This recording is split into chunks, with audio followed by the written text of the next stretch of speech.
ఒక సింబల్ చూపిస్తారు చూడండి, యాపిల్ సింబల్ చూపించండి చూద్దాం ఒకసారి. ఆది కాండము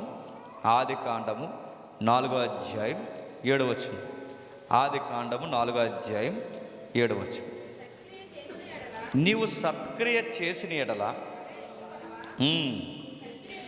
సత్క్రియ చేయని ఎడల వాకిట పాపము పొంచియుండును, నీ ఎడల దానికి వాంఛ కలుగును, నీవు దాన్ని ఏలుదువని.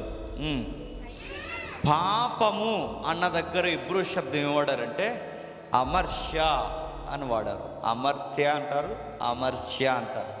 సరే, అమర్ష్య అనగానే దీని పదం, మూల పదం అమర్ష్య అని వాడారు. మీరు జాగ్రత్తగా పిక్చర్ అబ్జర్వ్ చేయండి. అమర్త్య లేదా అమర్ష్య అన్న పదానికి అర్థం ఏంటంటే మిస్సింగ్ ద మార్క్, గురి తప్పిపోవుట. మీరు గమనించండి, తల మీద యాపిల్ పెట్టారు, ఆ యాపిల్ని ఒక బావు నెత్తి మీద పెట్టారు. ఆ తలని ఆ అబ్బాయి ఆ అబ్బాయి తల మీద యాపిల్ని పెట్టి ఎవరో గురి చూశారు. నీకు ఆ పిక్చర్ అర్థమవుతుందా? ఎవరో గురి చూశారు. ఆ గురి చూసినవాడు ఎగ్జాక్ట్ వాడు ఏ గురిని ఆ పిక్చర్ చూస్తే మీకు ఏమర్థమవుతుంది? యాపిల్ని కొట్టాలి. ఇప్పుడు యాపిల్ని కొట్టాల్సిన వాడు యాపిల్ని కొట్టలేదు.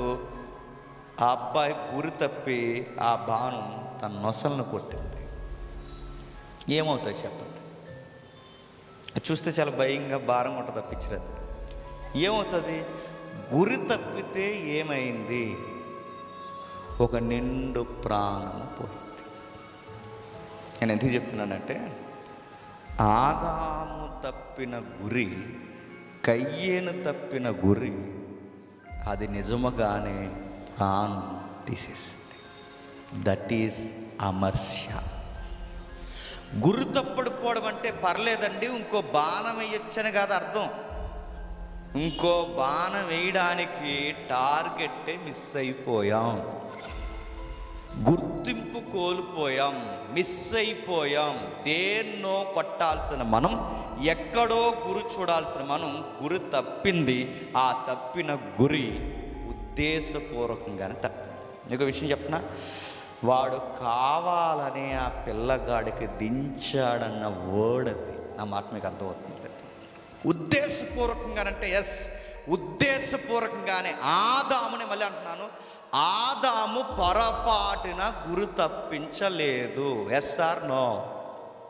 ఎస్, వాళ్ళు పొరపాటున గురి తప్పించలేదు. ఉద్దేశపూర్వకంగా, ఇంటెన్షనల్గా, డెలిబరేట్గా, వాళ్ళకి తెలిసే, వాళ్ళకి కావాలనే, వాంటెడ్గా, కావాలనే గురి తప్పించారు.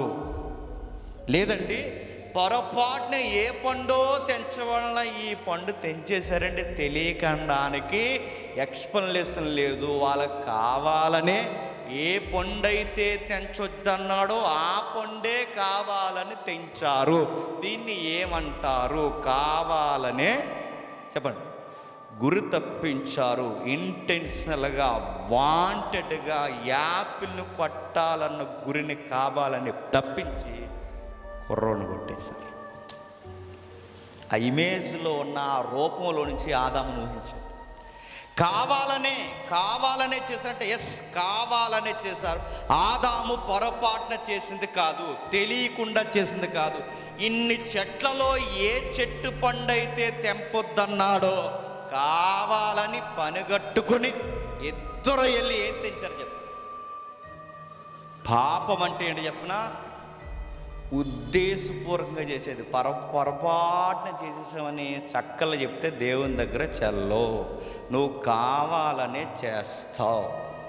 దానికి పర్యవసానం ఒక్కటే, దేవుని దగ్గర గోజాడి పశ్చాత్తాపడడం తప్ప, ప్రభువా తెలియకుండా జరిగిపోయింది ప్రభువా అంటే మళ్ళీ ఆదాము కయ్యేను నీలో పని చేస్తున్నారు. That is sin. గుర్తుపెట్టు. పాపము కవర్ చేయడానికి చూస్తుంది ఎక్కువ. అది ఎలాంటిది తెలుసా? మృగం అది. అది ఎలాంటిది తెలుసా? బరువు అది. అది ఒక్కసారి మీద పడినా, అది ఒక్కసారి మింగేసినా అది నిన్ను ఆడింతది, నువ్వు దాన్ని ఆడించడం కాదు. తెలుగులో నువ్వు దాన్ని ఏళ్తావని ఉంది, కానీ మూలంలో ఏముంది చెప్పనా? అదే నిన్ను ఏళ్తుంది. నువ్వు ఏలాలని చూస్తావు, కానీ అది నిన్ను ఏళ్తుంది. పాపంలో ఉంటే ఎలా ఉంటుందంటే, నేను మళ్ళీ చెప్తున్నానండి, పాపంలో ఉంటే ఎలా ఉంటుందంటే మనకు తెలుసు అది మిస్టేక్, కానీ చేస్తాం.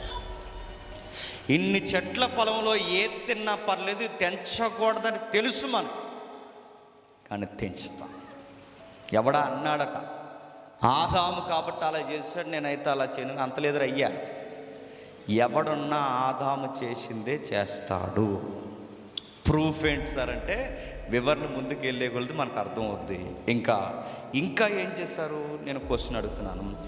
అక్కడ గురి తప్పితే ఒక అబ్బాయి చనిపోయాడు. ఇక్కడ ప్రాక్టీస్ కాదు, వాళ్ళకు కావాలని చేసిన క్రియలో గురి తప్పితే ఒక అబ్బాయి చనిపోయాడు.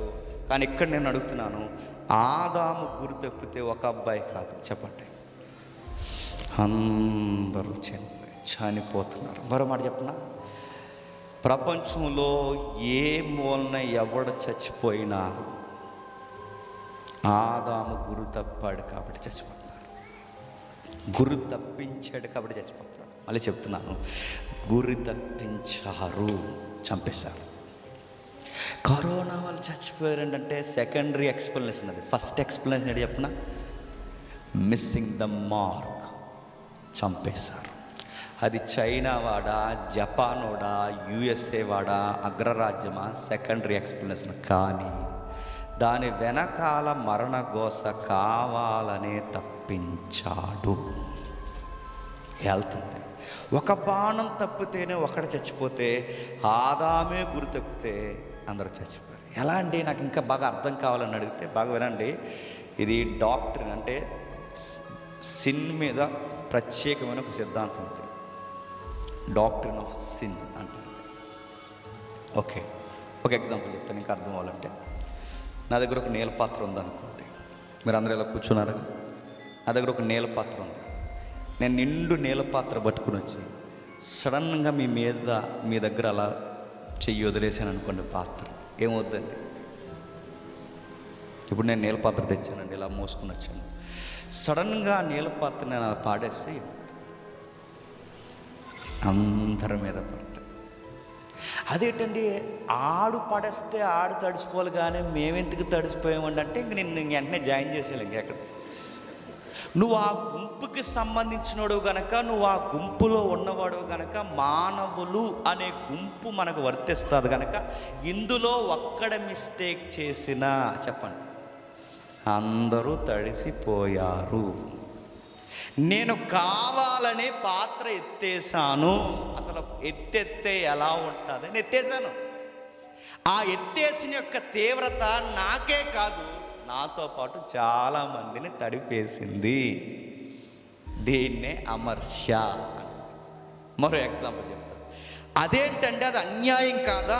ఆదాము చేసిన దానికి నా రోల్ ఎలా వర్తిస్తుందంటే, నేను మళ్ళీ అడుగుతున్నానండి, ఆదాము చేసిన రోల్కి నా రోల్ ఎలా కనెక్ట్ అవుతుందంటే, ఎత్తేసేటప్పుడు నేను మళ్ళీ అడుగుతున్నాను, అది మనకు వర్తిస్తుంది కనుక ఎత్తేసింది మీద పడిపోయింది. ఇంకా మీకు బాగా అర్థం కావాలంటే బైబిల్ సెన్స్లో చెప్తాను.